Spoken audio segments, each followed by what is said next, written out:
Hello, everybody, and welcome to the second episode of the Connection series. We are so glad that you are with us.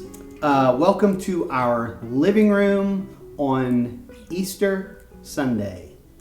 This is officially our fourth week in a row to be without our church. Weird. And so I'm so thankful that you have chosen to join with us here online. And the idea of this whole series is that we are going to stay connected.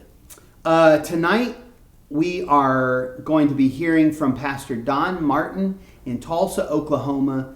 And he had a lot of really, truly profound things to share. And I am really looking forward to hearing from him. And I know it will be a blessing to you. It is officially Keep Your Shirt Untucked month. Yep.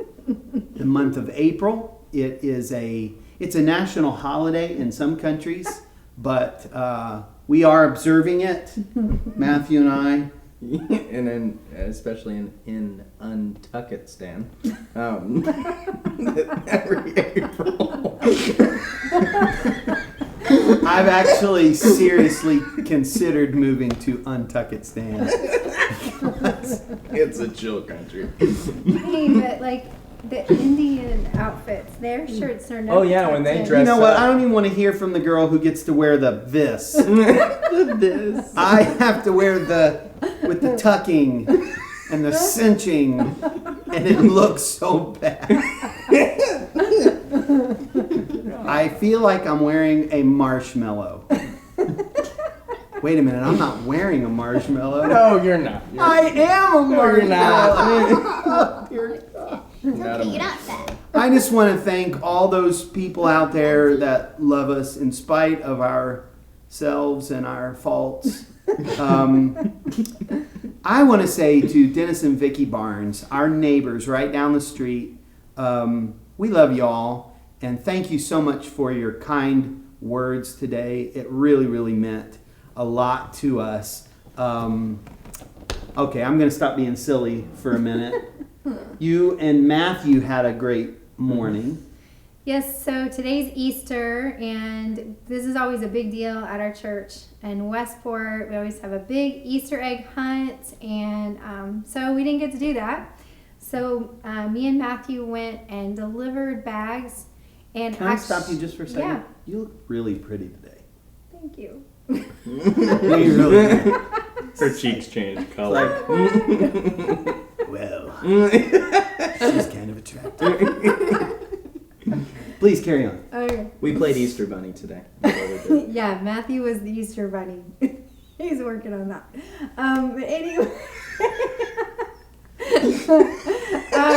While we were in Westport, one of our saints in our church, she has no internet, and so he dropped me off so that we were able to show her the service, and oh my goodness, she was very excited, because we're always excited.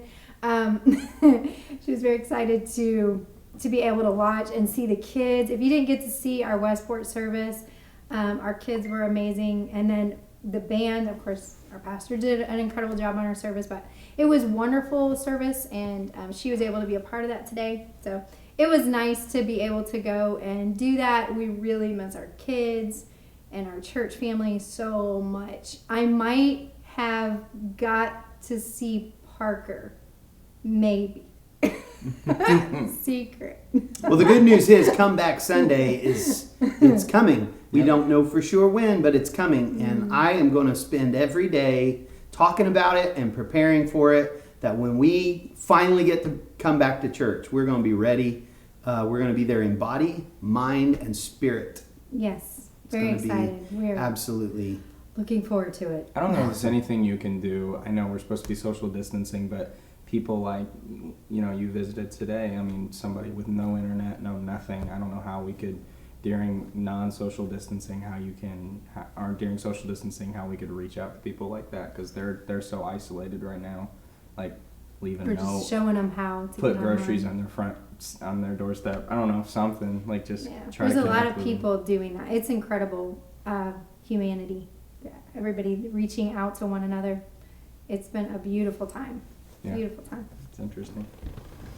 All right. Well, we're getting ready to cut to tonight's interview with Pastor Don Martin. I know this is going to be a blessing.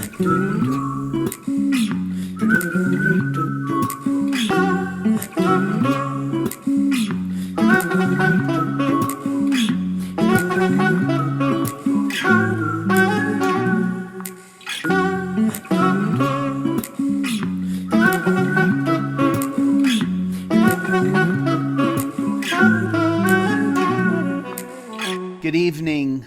We are so excited to have with us tonight Pastor Don Martin, who is my father-in-law and the pastor of the Metro United Pentecostal Church in Tulsa, Oklahoma. Thank you so much, Brother Martin, for joining us. Thank you. It's good to be here. Brother Martin is getting ready to celebrate his, is it 20 years? Yes. 20th pastoral anniversary there at the church. And it has been an amazing 20 years. When he took the church, they were in Berry Hill, which is basically a suburb of Tulsa. They moved to 21st Street, and just recently, here in the past year, they purchased a huge and beautiful, sprawling campus on 51st Street, which is just moving closer and closer to the heart of Tulsa. So Pastor Martin is doing a great work. He actually pastors now the church in Collinsville. You have a church in Collinsville. You also have a Spanish-speaking work. Right. And so they're very, very busy, and we appreciate them taking the time to be with us tonight.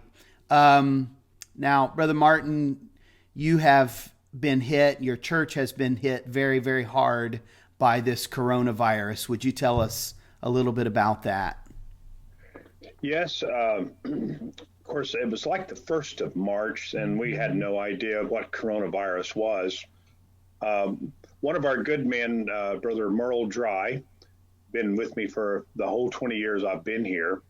He's Native American and an ordained United Pentecostal Church minister, also the secretary of the Sunday School department for the Oklahoma district. He worked at ORU, Oral Roberts University, and was over the grounds, and he got sick. And the problems were, they go along with that: headaches, the body aches. Then he's having problems breathing, and so he told me he was not feeling well. So on a Saturday, he went to ER, and they told him, "Well, you've got pneumonia." And they gave him something for pneumonia, and he went home on Sunday. And of course, he said, "I just feel really bad. I'm going to stay home." So he stayed home, and then Sunday evening he got where he said, "I just can't breathe." Had his wife take him to ER. They told me he had double pneumonia, but they also admitted him to the hospital. On Monday, I talked with him, and he said, "Well, Pastor, I'm having a real hard time breathing." And he said, "This mask is driving me nuts." And we talked about things. He was really looking forward. He always kept our grounds and worked with ORU. In fact, he's really looking forward to our dedication in time that was going to be at the end of April here. And we talked a little bit about that, talked about the Spanish work. He helped me with the Spanish work. And I told him I loved him, appreciated him. And he said, "Well, I'm going to whip this thing." And that evening, they put him under the ventilator. On Monday, they checked him for COVID-19, because we didn't really know what all that was. On Tuesday, he tested positive. On Wednesday evening, as soon as we got through with our live stream, about 8 o'clock, he passed away, 55 years old. Father of two. His daughter's graduated from high school. His son is 22. He's been a tremendous, tremendous help to us. Very loyal, always willing to do whatever. I never worried about the yard. He always was, "I'll take care of it down," and just happy to do it. Merle Dry was a tremendous, always happy fellow, and I certainly will miss him a whole lot. And his family, they're doing well. It's amazing. None of his family got sick. Wife, son, daughter, his mother-in-law did not get sick with COVID-19. Then, of course, when he passed away, it put us all in shock. Yeah. This thing is for real. And it actually shocked the state of Oklahoma. They didn't know what to do because they were not ready for him. He was the very first fatality in Oklahoma. And because of that, we became kind of like a lightning rod. The health department quizzed me. They wanted to know everything of our movement in the last month. And so anyway, I had to do a report and actually gave them a possible COVID-19 trail. Everybody that had been a part of us that had come from out of the country. Finally, the health department, I think they decided to quit chasing who patient zero was and start just working with spreading of the virus.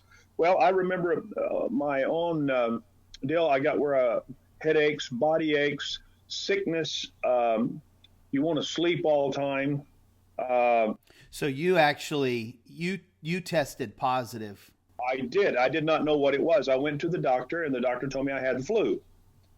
And I said, okay. So he gave me some antibiotics for that, but I kept getting worse. It was about 4 days, and I had 101 fever. Well, I got to feeling better, and I did it. I thought, well, I'm going to go take the test myself because I'm telling everybody else to take it. So I went and took it, and it wasn't until 2 weeks later that they finally let me know my test. And the health department says, you're positive. I said, no, you told me I thought I had the flu. And the doctor let me know that the longer I waited, it's probably a better chance I was negative instead of positive. But instead, I was, diagnosed as having COVID-19. So then I went and took a test, what they call a molecular test. And I tested negative with antibodies, simply meaning I don't have the COVID-19 anymore, but I have the antibodies in my blood. That means I'm immune. My body has produced what the government couldn't do at this point, or the health bills couldn't do. And so, so yesterday, I'll just give a brief deal. I get a call from the Oklahoma Blood Institute and a doctor from one of our local hospitals here. And he said, please, I'd like for you to take that test again. In fact, he said, they're open till 8 o'clock tonight. This was 6 o'clock yesterday evening. That's how bad he was wanting me to go. He said, I want you to go get tested.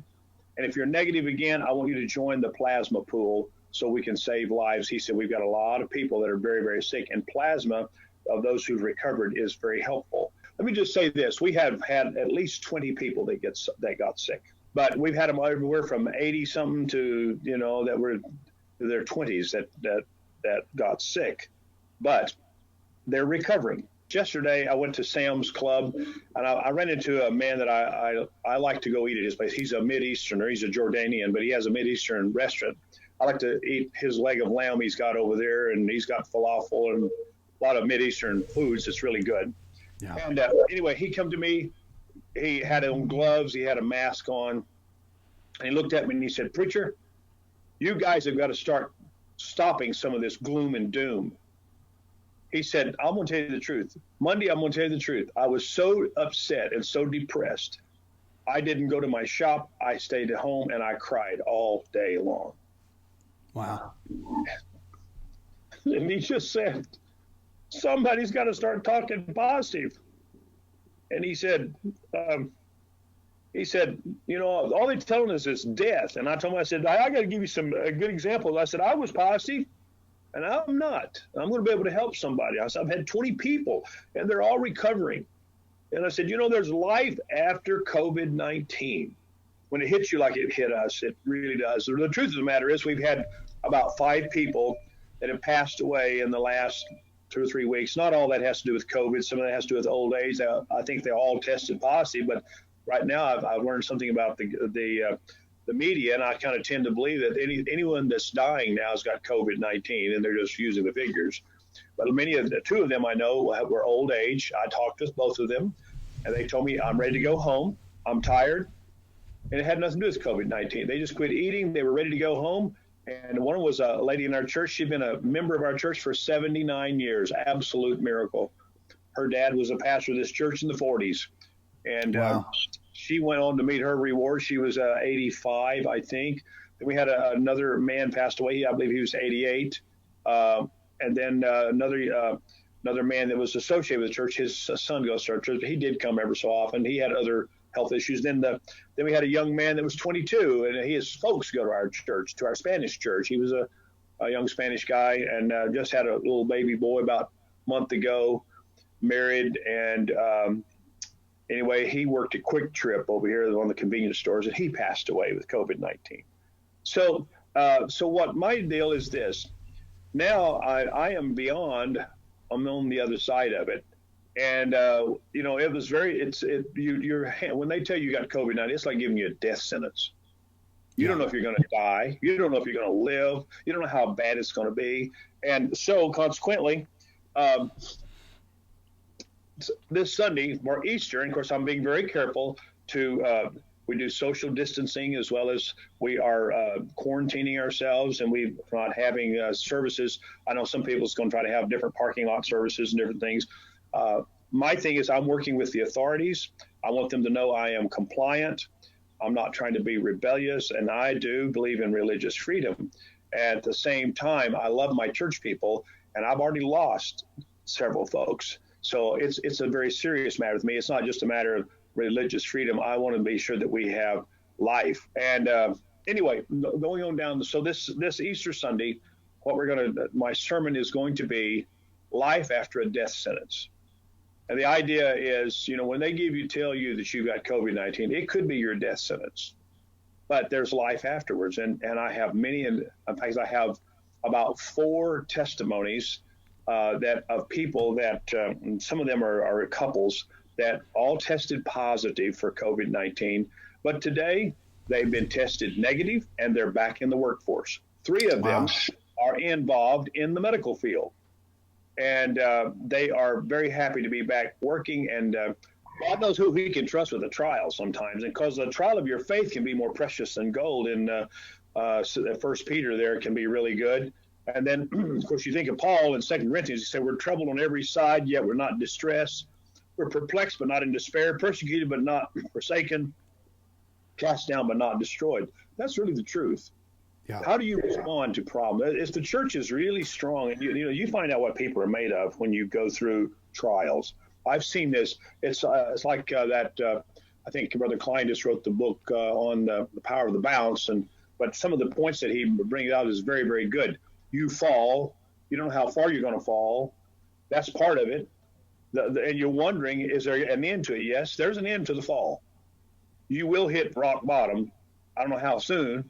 But it's the fall, and that's where you don't know where you're at. But when you hit the impact, the effects of the impact, it changes you, changes your shape. It tells what's inside of you. If you're an egg, you're over with. If you're a ball, and let's say you're a Super Bowl, yeah, you're gonna grimace. You're gonna be flattened. It's going to change your shape. What's inside of you, that air that's inside of you, whatever's inside, the character inside is going to be revealed. But we can't stop. That's not our destination. The destination is not falling. That ball, when it hits the deal, it's got to make up its mind. A fall is not a failure. Right. In fact, you know what? I'm going to get all the air that's inside of me, and we're going to go up. And guess what? A Super Ball will go higher than it was where it was at in your hand before it fell. So I would say let's get ready for the bounce, and the bounce is going to be higher than where we were when we started. And I love that scripture in Micah, rejoice not over me, my enemy. When I fall, I shall arise.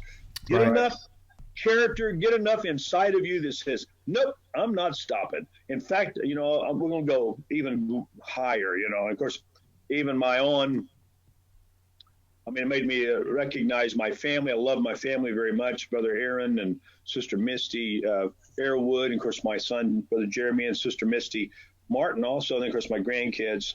And I just wrote them a note and said I feel like I got a new lease on life. And the deal is simply this: it makes you look. I could have been the one like Brother Dry. All I just simply say is that be thankful you got life, and if God's given you life, kind of like old Chuck Swindoll, have a blast while it lasts. If God's giving you life, get after it.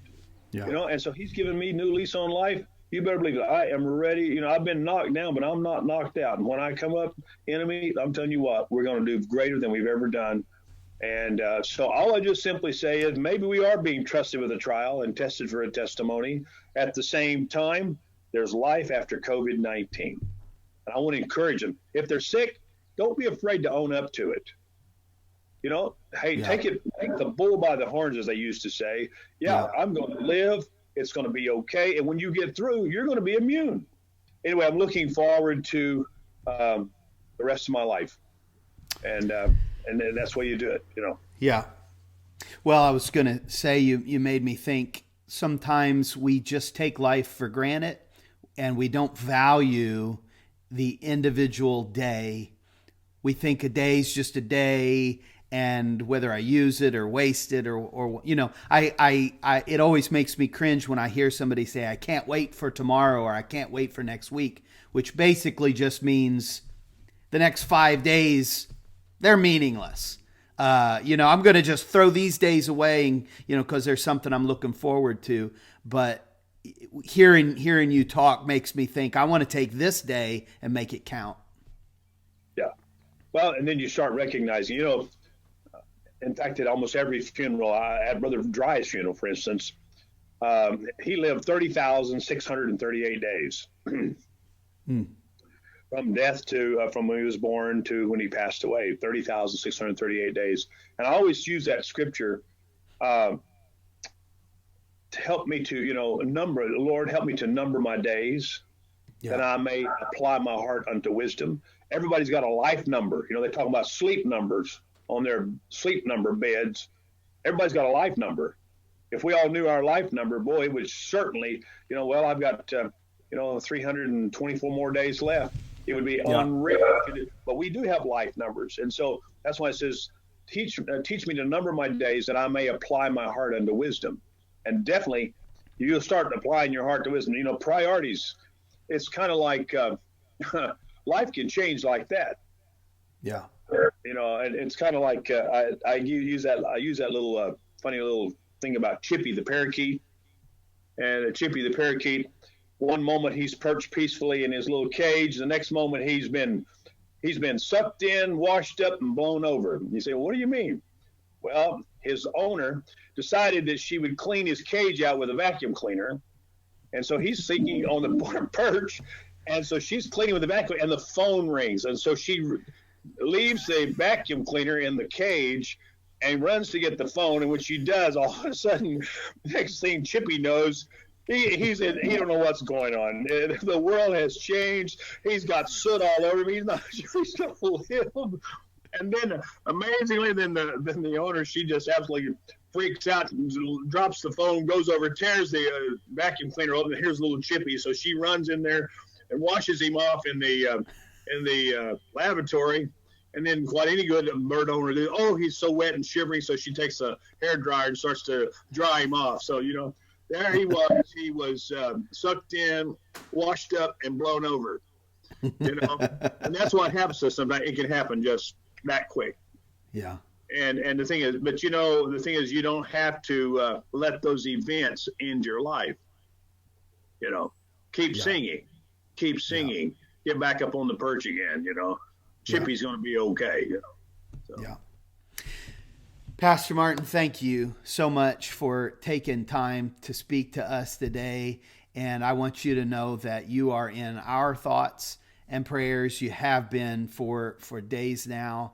And we love you, and we are so grateful that you are with us. And of course, our hearts go out to the Dry family and to your church family that has suffered so much. But we are going to keep singing. Thank you. Keep us in prayer. Yes. God bless you. Thank you. Have a good evening. You too. God bless. Bye-bye.